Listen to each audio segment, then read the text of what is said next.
భక్తులారా, శివరాత్రి రోజున శివుణ్ణి అన్నంతో అభిషేకిస్తే కనుక, అన్నంతో అర్చిస్తే కనుక, అన్నపూజ చేయిస్తే కనుక సాక్షాత్ కాశీ అన్నపూర్ణేశ్వరి అమ్మవారికి సంపూర్ణ అనుగ్రహం లభిస్తుంది.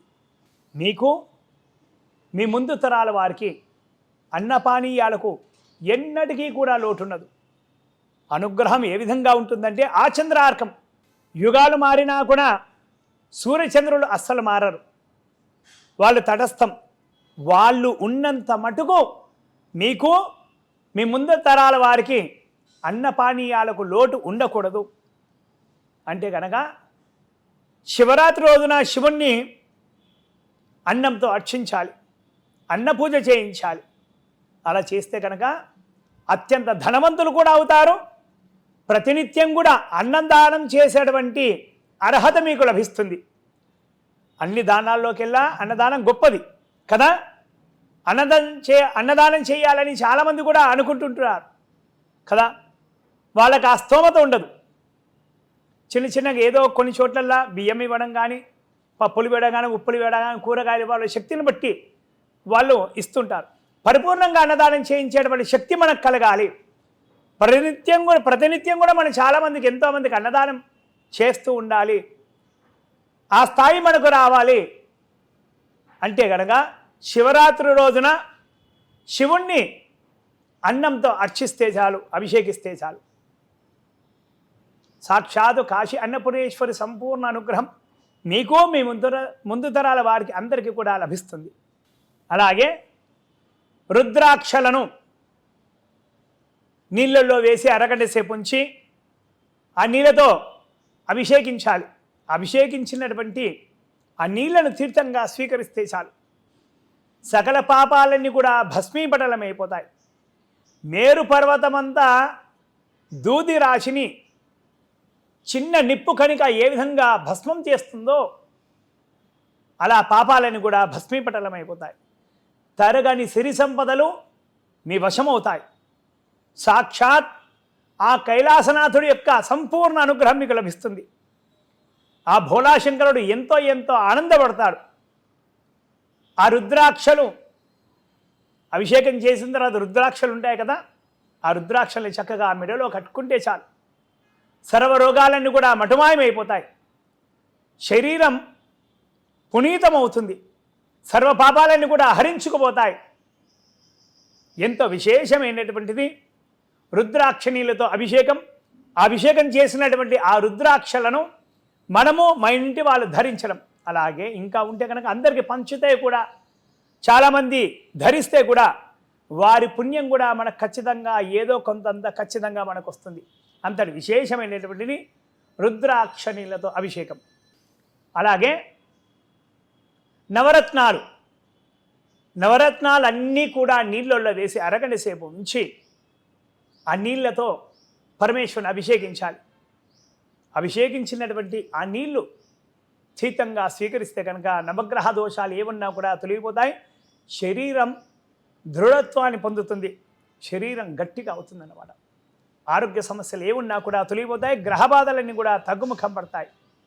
అలాగే ఒక చెంబులో కానీ గ్లాసులో కానీ కెంపు రత్నాలను వేసి నిండుగా నీళ్ళు పోసి అరగంట తర్వాత ఆ నీళ్ళతో అభిషేకించాలి. అభిషేకించినటువంటి నీళ్ళని తీర్థంగా స్వీకరిస్తే చాలు. శరీర ఆరోగ్య సమస్యలు ఏమున్నా కూడా తొలగిపోతాయి. అలాగే సూర్యగ్రహ సమస్యలున్నా కూడా తొలగిపోతాయి. సూర్యుడి యొక్క సంపూర్ణ అనుగ్రహం కూడా మనకు లభిస్తుంది. అలాగే ఆ కెంపును ధరించేటువంటి అధికారం కూడా మనకు లభిస్తుంది. అంటే గ్రహ బాధలు ఉంటేనే కెంపు ధరించాలి అనేది ఏమీ లేదు. ఆ కెంపును అలంకారప్రాయంగా కూడా ధరించవచ్చు మనం. అలా ధరించినా కూడా ఆ సూర్యభగవాను యొక్క సంపూర్ణ అనుగ్రహం మనకు లభిస్తుంది. అలాగే ముత్యాలను నీళ్ళల్లో వేసి అరగంట సేపు ఉంచి ఆ నీళ్ళతో పరమేశ్వరుని అభిషేకించి ఆ నీళ్ళను ఒక పాత్రలో పట్టి ఆ నీళ్ళను తీర్థంగా స్వీకరించాలి. మనస్సు ప్రశాంతంగా ఉంటుంది. మానసిక ఆందోళనలు అన్నీ కూడా తగ్గుముఖం పడతాయి. చంద్రగ్రహం యొక్క దోషాలు ఏమున్నా కూడా తొలగిపోతాయి. చంద్రుడి యొక్క సంపూర్ణ అనుగ్రహం కూడా మనకు లభిస్తుంది. అలాగే అభిషేకం చేసినటువంటి ఆ ముత్యాలను మాలగా తయారు చేసి మనము ధరించినా కూడా మనస్సు ఎప్పుడు కూడా నిర్మలంగా ఉంటుంది. మనస్సు మంచి మార్గం వైపు పయనిస్తుంది. అలాగే పగడాలు ఒక చెంబులో కానీ గ్లాసులో కానీ వేసి నిండుగా నీళ్లు పోసి ఆ నీళ్ళతో అభిషేకించి ఆ నీళ్ళని శీతంగా స్వీకరిస్తే చాలు. దీర్ఘకాలిక వ్యాధులు, మొండి వ్యాధులు ఏమున్నా కూడా అవన్నీ కూడా తగ్గుముఖం పడతాయి. ఎన్ని ఔషధాలు సేవించినా కూడా ఆరోగ్యం కుదురపడదు. ఎన్ని రిపోర్ట్లు చూసినా కూడా బ్లడ్ టెస్టులు చేపిస్తాం కదా, రిపోర్ట్లు వస్తాయి, నార్మల్గానే వస్తాయి, అయినా కొందరు అనారోగ్యంగా ఉంటారు. అలాంటి వారి సమస్యలు తీరాలంటే పగడాల నీళ్ళల్లో వేసి ఆ నీళ్ళతో పరమేశ్వరుని అభిషేకించి ఆ నీళ్ళని తీర్థంగా స్వీకరిస్తే కనుక శరీర ఆరోగ్య సమస్యలన్నీ కూడా తొలగిపోతాయి. ఆకస్మికంగా కొన్ని ప్రమాదాలు జరుగుతుంటాయి కదా, ఆ ప్రమాదాల వల్ల మనకు గాయాలు అవుతుంటాయి. చిన్న గాయమైనా కూడా వాటిలో రక్తం ఎక్కువగా పోతుంది. మనం చూసుకోకుండా నడుస్తుంటాం, చూసుకోకుండా వెళ్తుంటాం. చిన్నపిల్లలైన కానీ పడుతుంటారు. అలాగే పెద్దవాళ్ళు కూడా సైకిళ్ళపై నుంచి పడడం, చిన్నపిల్లలు అలాగే పెద్దవాళ్ళు కూడా బండిపై నుంచి పడడం, చిన్న యాక్సిడెంట్లు కూడా, ప్రమాదాలు కూడా జరుగుతుంటాయి. అలాంటి జరగవద్దు. ప్రశాంతంగా ఉండాలి. కుజుడి యొక్క అనుగ్రహం లభించాలి అంటే కనుక పగడాల నీళ్ళల్లో వేసి ఆ నీళ్ళతో పరమేశ్వరుని అభిషేకించి ఆ నీళ్ళని తీర్థంగా స్వీకరిస్తే చాలు. శరీరంలో ఉన్నటువంటి రోగాలన్నీ కూడా తొలగిపోతాయి. శరీరం దృఢత్వాన్ని పొందుతుంది, ఆరోగ్యవంతులం అవుతాం. అలాగే ప్రమాదాల బారి నుండి బయటపడేటువంటి ఆలోచనలు కూడా మనకు కలుగుతాయి. కుజదోషం ఉన్నా కూడా తొలగిపోతుంది. ఎంతో విశేషమైనటువంటిది ఇది. అలాగే ఆ పగడాలను ఒక మాలగా ధరించి లేదా ఉంగరంలో ధరిస్తే కనుక కుజదోషాలుంటే అవన్నీ కూడా తొలగిపోతాయి. అలాగే శివరాత్రి రోజున ఓ చెంబులో కానీ గ్లాసులో కానీ బుధుడి యొక్క రత్నము, పచ్చ రత్నాన్ని నీళ్ళల్లో వేసి అరగంట సేపు ఉంచి ఆ నీళ్ళతో అభిషేకిస్తే చాలు. బుద్ధి చంచలత్వాన్ని కోల్పోయి స్థిర బుద్ధిని పొందుతాం. మన పిల్లలు కూడా చెప్పిన మాట వినరు. అప్పుడే ఇది కావాలంటారు, అప్పుడే ఇంకొకటి కావాలంటారు కదా. అలాంటి చంచలత్వం బుద్ధి.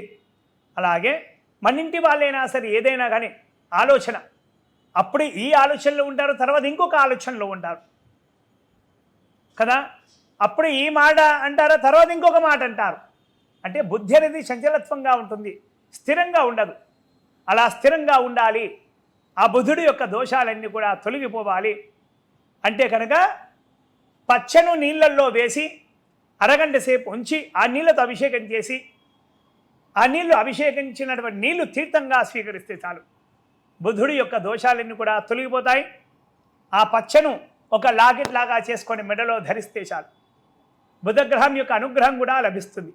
ఎంతో విశేషమైనటువంటిది. వ్యాపారంలో కూడా అభివృద్ధి చెందుతారు.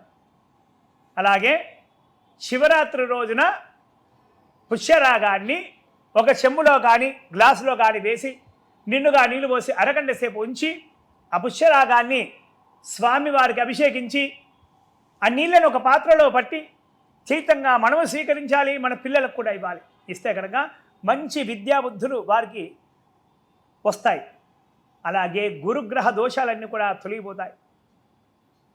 అలాగే గురువు యొక్క సంపూర్ణ అనుగ్రహం కూడా లభిస్తుంది. పిల్లలు చదువుకోవాలన్న ఆలోచన కలుగుతుంది. ఇతర వ్యాపకాలపై దృష్టి వెళ్ళిపోతుంది. చాలామంది కూడా పిల్లలు మనకి తెలియకుండా ఫోన్లు చూడడం లేదా ఆడుకోవడం చేయడం, మనం చెప్పిన మాట వినకపోవడం, ఇలాంటి సమస్యలు చాలానే ఉంటాయి. అలాంటి వారు పుష్యరాగాన్ని నీళ్ళలో వేసి అరగంట సేపు ఉంచి దాంతో అభిషేకించినటువంటి నీళ్లు తీర్థంగా మనం స్వీకరిస్తే చాలు. మన పిల్లలకు కూడా ఇస్తే చాలు. విద్యల ముందంజలో ఉంటారు. గురుగ్రహం యొక్క అనుగ్రహం కూడా లభిస్తుంది. అలాగే శివరాత్రి రోజున వజ్రాలను నీళ్ళల్లో వేసి ఒక చెంబులో కానీ గ్లాసులో కానీ వేసి నిండుగా నీళ్ళు పోసి ఆ నీళ్ళతో శివుని అభిషేకించాలి.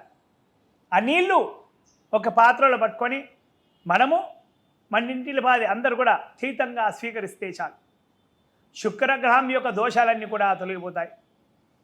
అబ్బాయికి మంచి అమ్మాయి లభిస్తుంది. అమ్మాయికి మంచి అబ్బాయి కూడా లభిస్తాడు. ఒకరినొకరు అర్థం చేసుకునే విధంగా ఉంటారు. అలాగే భార్యకు అనారోగ్య సమస్యలు ఉంటే కనుక భర్త ఖచ్చితంగా శివరాత్రి రోజున వజ్రాలను నీళ్ళల్లో వేసి ఆ వజ్రాలతో అభిషేకం చేయించి నీళ్ళతో అభిషేకించి తీర్థంగా బట్టి భార్యకు తాగిస్తే చాలు, భార్య యొక్క అనారోగ్య సమస్యలన్నీ కూడా తొలగిపోతాయి. అలాగే ఆ వజ్రాలను ఒక హారంగా కానీ లేదా ఉంగరానికి పొదిగి వారికి ధరింపచేస్తే కనుక భార్యకు ఆరోగ్య సమస్యలన్నీ కూడా తొలగిపోతాయి. ఎంత విశేషమైనటువంటిది ఈ వజ్రం యొక్క నీళ్ళతో అభిషేకం శివరాత్రి రోజున. అలాగే నీలం శనీశ్వరుడిది. ఈ నీలాన్ని నీళ్ళల్లో వేసి అరగంట సేపు అలా ఉంచి ఆ నీళ్ళతో అభిషేకం చేసి, అభిషేకం చేసినటువంటి నీళ్ళను ఒక పాత్రలో పట్టి అది తీర్థంగా స్వీకరిస్తే చాలు, శనీశ్వరుడు యొక్క బాధలన్నీ కూడా తగ్గుముఖం పడతాయి. అలాగే వ్యాపారం కూడా అభివృద్ధి చెందుతుంది. అలాగే ఆరోగ్య సమస్యలు ఏమున్నా కూడా తొలగిపోతాయి. ఆగిపోయిన పనులన్నీ కూడా ముందుకు సాగుతాయి. ఆ నీళ్ళాన్ని ఒక లాకెట్ లాగానే కానీ లేదా ఉంగరంలో కానీ తయారు చేయించి మనం ధరిస్తే కనుక శనిగ్రహం యొక్క సంపూర్ణ అనుగ్రహం మనకు, మన పిల్లలకు కూడా ధరింపజేసిన కూడా వారికి కూడా ఉంటుంది.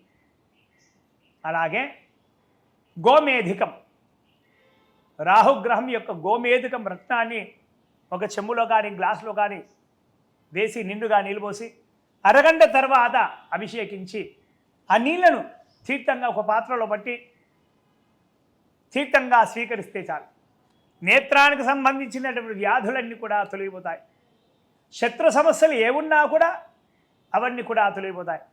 ఆ గోమేధికాన్ని ఉంగరంలాగానే కానీ లేదా లాకెట్ లాగా మెడలో ధరింప చేసుకుంటే కనుక శత్రు సమస్యలు తీరుతాయి. అలాగే నేత్ర సంబంధిత వ్యాధులన్నీ కూడా తీరుతాయి. దుష్ట ఆలోచనలన్నీ కూడా దూరం అవుతాయి. ఎంతో విశేషమైనటువంటిది గోమేధిక రక్త అభిషేకం. అలాగే వైఢూర్యం, కేతువు సంబంధించినటువంటి వైఢూర్యం అభిషేకం. ఈ వైఢూర్యాన్ని నీళ్ళల్లో వేసి ఒక గ్లాసులో కానీ చెంబులో కానీ వేసి అరగంట సేపు ఉంచి ఆ నీళ్ళతో పరమేశ్వరుని అభిషేకిస్తే చాలు. అభిషేకించినటువంటి ఆ జలాన్ని ఒక పాత్రలో పట్టుకొని మనము మన ఇంటిని పాది అందరూ కూడా తీర్థంగా స్వీకరిస్తే చాలు, మంచి జ్ఞానం పెరుగుతుంది మనకు, మన పిల్లలకు. అలాగే ప్రతి చిన్న విషయానికి కూడా భయాందోళనకు గురవుతుంటారు. అక్కడ విషయం అంటూ ఏముండదు, భయాందోళనకు గురవుతుంటారు. అలా భయాందోళన గురి కాకుండా ఉండాలంటే కనుక వైఢూర్యాన్ని నీళ్ళలో వేసి అభిషేకం చేసినటువంటి నీళ్లు స్వీకరిస్తే చాలు, మనం పరమేశ్వరుడు యొక్క సంపూర్ణ అనుగ్రహం లభిస్తుంది. అలాగే కేతు గ్రహం యొక్క సంపూర్ణ అనుగ్రహం కూడా లభిస్తుంది మనకు.